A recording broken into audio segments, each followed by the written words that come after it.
Dr. Amy, and I am a chiropractor and prenatal pediatric chiropractor here in the West Denver area.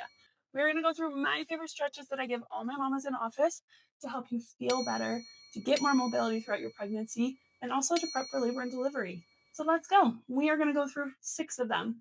I am going to start with a cat-cow. If you've ever done yoga, some of these are very yoga. We're going to go to all fours. You are going to put your shoulders over your hands, your hips over your knees, and we are going to go through 2 movements. The first one is dropping the belly and lifting the head and inhaling. This is our cow. And then we exhale and draw the back up, belly up towards the ceiling, and bring our head down, exhaling. Inhale, open. Exhale, closing your body. This is great for adding mobility through your whole spine.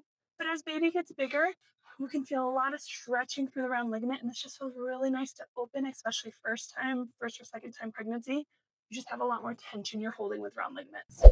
Next, we're going to go through your hip flexor. Hip flexor is super important for everybody because of how much we sit nowadays, but especially in pregnancy because it can limit how much room baby has one side versus the other. If we're tight on this side of our hip flexor, baby may tend to hang out left side, or if we're tight on the left side, baby may tend to hang out on the other side. So it's really important that we just open these structures up. So this one, you're going to put a knee down, and you're going to put, so let's put right knee down. You're going to put your left foot forward, and I'm going to do it where my knee doesn't go over my ankle. So it's not this, it stays right on top. So if I have to scooch my knee back, I will. And I open up and lean into it, and I feel it right through here.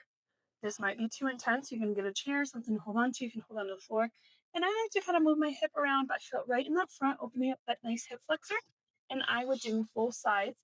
Feels great to open everything up. My next 2 on the floor is one's gonna be for more relaxation, feel good. So let's go to that one first.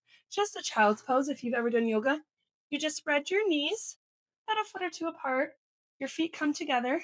You place your arms forward and you just let them fall out. You're just hanging out.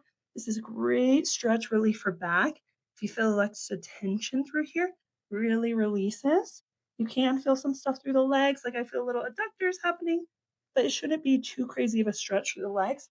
It should be more of a gentle reset rest for your lower back. We're going to do frog. Frog is the same, but a little bit more intense. So instead of knees being a foot or 2 apart, you widen them as far as you can. And instead of going all the way out arms, I just rest on my elbows. And this is supposed to be more legs, especially abductors right through in the middle. Really opens up. This one is going to be more for birth prep. Release some of the tension. So when it's go time, baby has a lot of space and room to do what they need to do. We're going to do one for your glutes. It's called a pigeon. You can do this face down, but pregnancy, it's really easy if we're on our back. So I'm going to head to my back. I am going to take one ankle, my left ankle, put it over my right knee. And so if some people, this might be a big enough stretch, and you're supposed to feel this back glute area. And you push, push, push, push, push. Some people might need a little bit more. So that's when I come up, I grab my leg and I hold. You can have someone counter pressure it. Your foot can be on the wall and counter pressure. So it's kind of whatever feels the best, whatever gives you the degree of stretch that you need in the stage of pregnancy you're at. You can also do this when seated. If you're seated, you just bring the knee up, crisscross, and then push through, which is really nice. My last one I have is the biggest one I do for birth prep. This one's the most intense and the most intimidating for pregnant mamas, but it's so worth it if you feel like you have the mobility and it feels good to get into it. It's called Malasana squat. So what we're going to do is you are going to have both feet planted, wide, knees wide, and you're going to come into this nice open squat. This can be, again, intense, so I would go up against a wall, or I would have hubby there to get you out of it if needed, get your partner there. And we just hold. My elbows are applying pressure, especially if you haven't done this, because it's really hard to just hold this open. So they're applying pressure, and I'm just sitting into it and opening hips. Do this for as long as you can, up to 15 to 30 seconds, and then you can come out of it. I would work through those daily. My best suggestion is at night. If you do it more, you can do morning and afternoon. But if you can spend 5 minutes intentionally stretching during pregnancy, you will reap the benefit and you will feel so much better, as well as be able to have a better birth experience as well. Have a good one. Bye.